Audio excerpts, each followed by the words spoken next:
जितने भी पानी है वो सारा पानी आपका दूषित हो चुका है।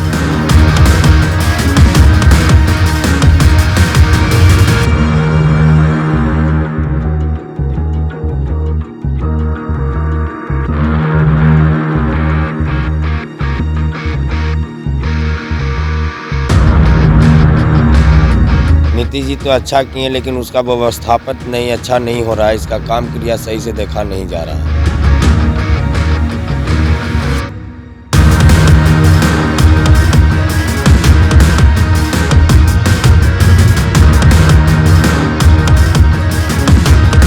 ये सरकार को चाहिए कि यहाँ पर जो रब्बर डैम का पिछला हिस्सा है, इसमें जो नाला का पानी जम रहा है, इसके बृहद नाला का निर्माण करवा करके जो नली का पानी है उसको शहर से बाहर भेजें।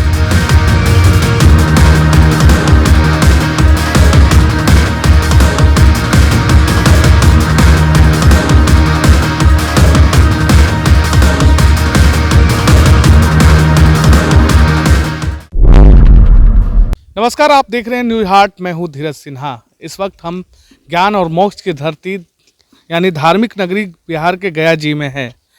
आप देख सकते हैं ये अभी हम मोक्षदायिनी फल्गु की तस्वीर दिखा रहे हैं।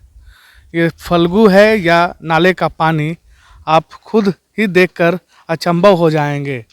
सरकार ने 2022 में सीएम नीतीश कुमार के dream project rubber dam, Bihar का सबसे बड़ा रब्बर डैम का निर्माण कराया था ताकि यहाँ जो है सालों भर पानी रहे।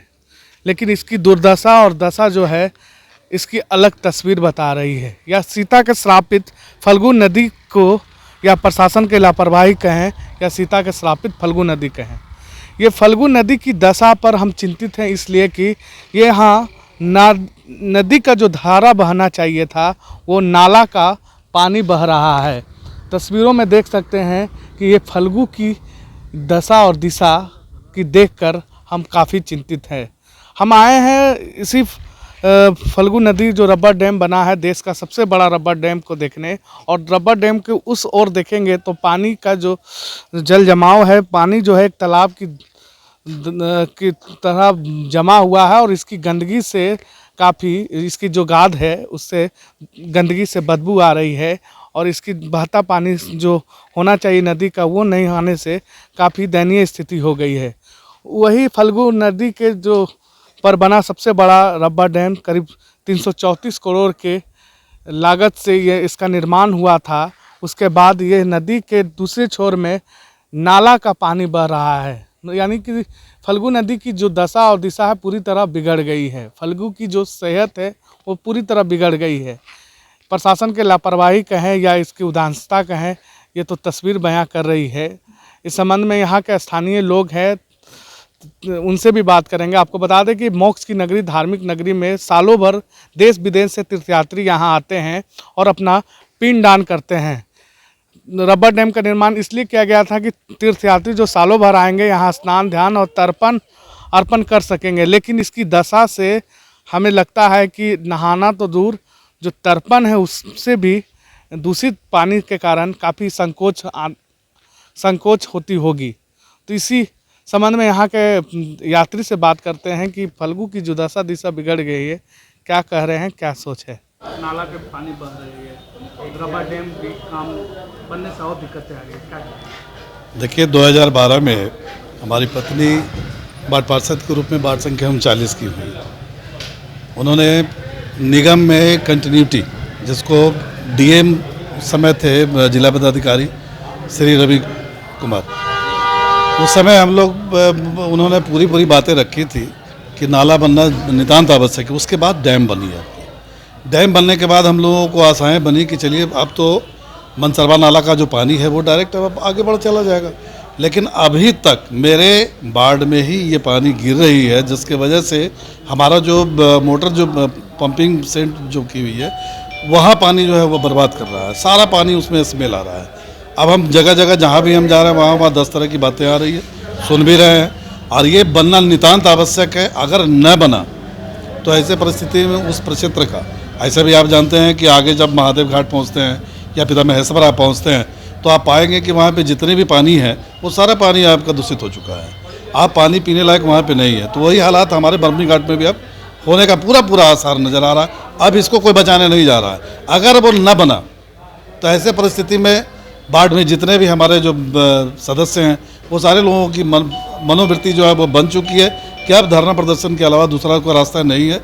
चूँकि अब कई बार मंत्री भी बन चुके हैं हमारे प्रेम कुमार, मंत्री के बाद अभी तो भाई स्पीकर हैं, अभी तो वो चाहेंगे तो तुरंत के तुरंत सदन से पास वो करा सकते हैं। पता नहीं उनको किस बात की दुश्मनी है जो उस जगह को बनाना ही नहीं चाहते, नाला आगे बढ़ाना ही नहीं चाहते हैं, वही नाला बहा रहे हैं। तो कहीं ना कहीं तो दुश्मनी वो निकाल रहे हैं वार्ड संख्या 39 से, ये प्रतीत होती है।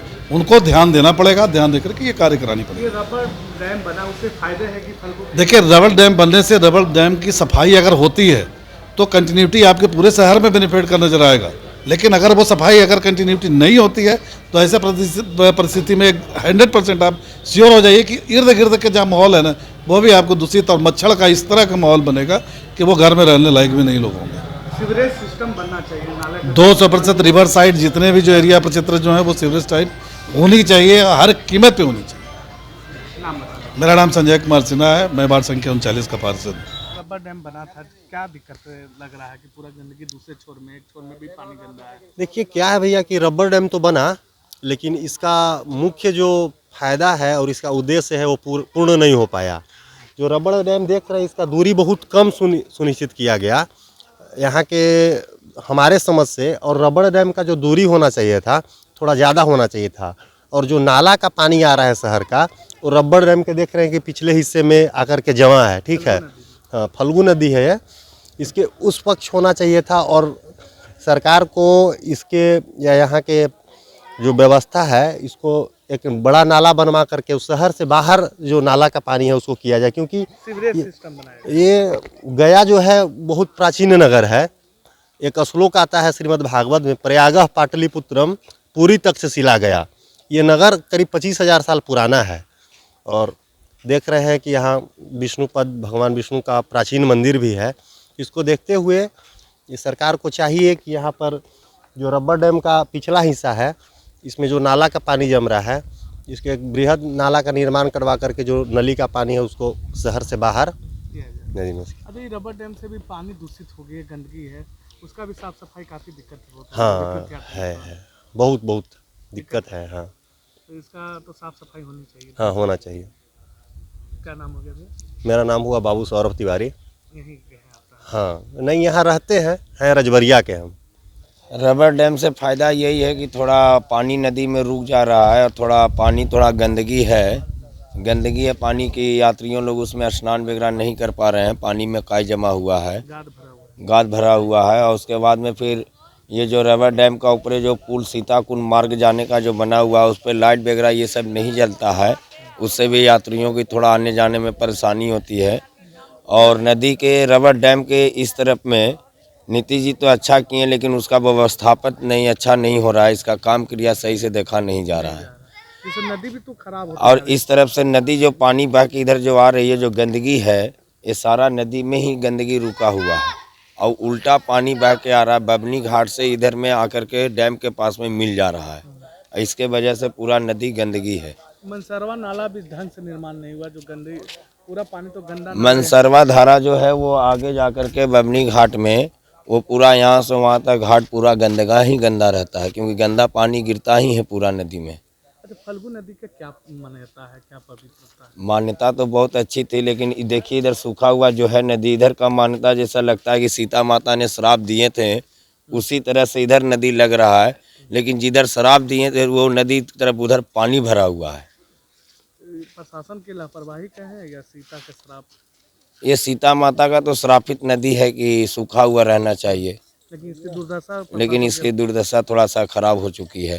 गंदगी थोड़ा सर सफाई ये सब होना चाहिए, नदी को नियमित सफाई तो होना चाहिए, कि गंदगी है बना दिए हैं तो उसको सुरक्षा करना सरकार का काम है। आधा तो नाला का पानी, नाला का भी तो पानी इधर में थोड़ा गिर रहा है नदी की ओर। नाम बता दीजिए। हमारा नाम तो कल्लू बाबा है। हमने कुछ लोगों से बात किया इस नदी के बारे में, तो लोगों ने बताया कि फल्गु नदी में रबर डैम के निर्माण होने से तो फायदा तीर्थयात्रियों को मिले ही है, लेकिन इसकी नियमित सफाई ना होने से, इसकी जो गाद बैठने से, गंदगी का अंबार से, यहाँ बदबूदार पानी से तीर्थयात्री भी कतरा रहे हैं।